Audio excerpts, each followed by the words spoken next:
It started with a dare. 3 college friends, Lucas, Emily, and Jared, stood at the gates of Blackthorn Manor, the most infamous and abandoned house in their small town. The house was a legend, a crumbling Victorian relic hidden deep in the woods, its shutters sagging and windows staring out like hollow eyes. Every kid in town had heard stories about the manor. Rumors swirled that anyone who entered never came out the same, if they came out at all. Tonight, it wasn't just a dare. It was an initiation. Their fraternity, Sigma Delta, had a tradition. Survive a night in Blackthorn Manor, and you earned the respect of the entire chapter. Fail, and you'd be mocked as a coward for the rest of your college life.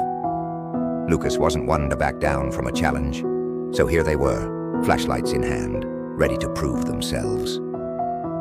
As they crossed the threshold, the heavy iron gate clanged shut behind them, with a sound that echoed far too long in the still air. Lucas glanced at the others, his bravado fading as the dark silhouette of the house loomed closer. Jared smirked, but even he seemed on edge. Emily, the most reluctant of the group, shivered as a chill passed over her and whispered, "Maybe this is a bad idea." The front door swung open with a long groan, seemingly of its own accord. They stepped inside the grand foyer, a room draped in dust and silence. The air smelled of mildew and rot, thick and oppressive, as if the house itself was breathing. Then came the first twist. The door slammed shut behind them, with no one there to close it. Lucas ran back to it, pulling on the handle, but it wouldn't budge. He cursed, rattling it hard. "It's locked."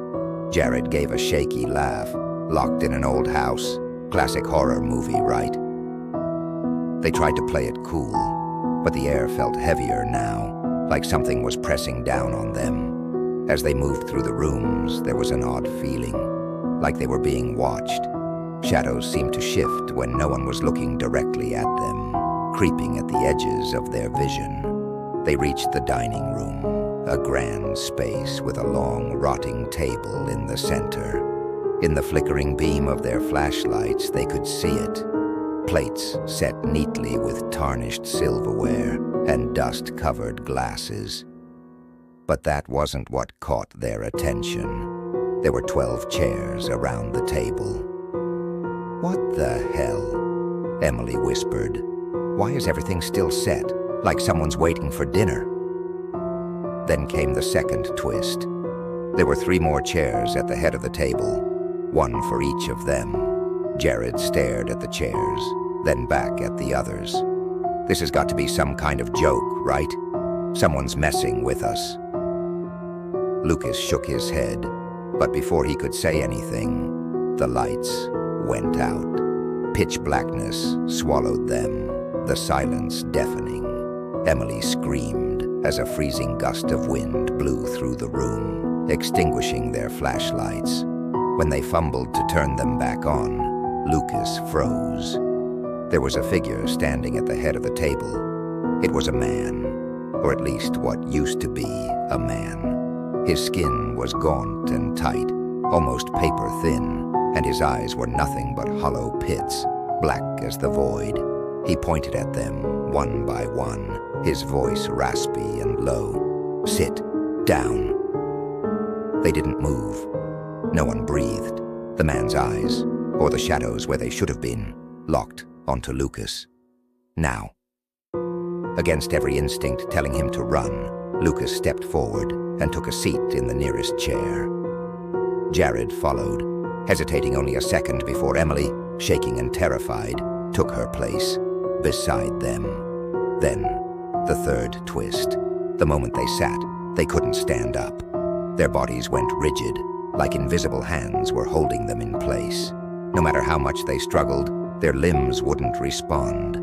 Lucas's heart pounded in his chest, panic rising in his throat. "What the hell is happening?" Jared whispered through clenched teeth, his face pale. The figure stepped forward, the sound of his footsteps a soft shuffle, like dead leaves dragging across the floor. He stood at the end of the table, his hands clasped in front of him, as if in prayer. And then, without warning, the plates in front of them filled. Slices of raw, blood-red meat appeared on each one, steaming as though fresh from the butcher. "I haven't eaten in so long," the figure croaked, his bony fingers twitching toward the nearest plate. "You three must be hungry." The next twist hit them hard. The meat on their plates was still moving. It writhed and pulsated like something alive was beneath the surface. Jared gagged, but couldn't stop staring as the raw flesh seemed to breathe, inflating and deflating, veins pulsing just under the skin. "Lucas," Emily whispered, her voice barely audible. This isn't right." The figure grinned, his teeth sharp and yellow, almost like fangs. "It's only right if you're one of them." "One of who?" Lucas demanded, trying again to move, but his body remained locked in place. "The 13, the figure hissed, leaning in closer, his breath rancid. "There must always be 13. Like and subscribe if you like it." Then the next twist, the chairs across from them began to fill. Slowly, figures appeared, one by one. Pale, lifeless husks of people. Their faces were gaunt, eyes hollow, skin hanging off their bones. But Lucas recognized them. One of them was the student who went missing last year. Another was the town's former sheriff. All people who had vanished without a trace over the years. Jared's voice trembled as he realized the truth. They're the other ones. The others who... The figure cut him off with a slow nod. The others who thought they could survive Blackthorn Manor. But there's always a seat waiting for someone new. The final, brutal twist. There was one seat left. The figure looked down at the three of them, a cruel smile twisting his decayed lips. "One of you will take the last seat," he said softly, his voice almost kind. "One of you will stay here forever. It's the only way the others can leave." Lucas felt his throat go dry. He couldn't move, couldn't speak, could barely breathe. And that's when Emily, without warning, lunged for the knife next to her plate.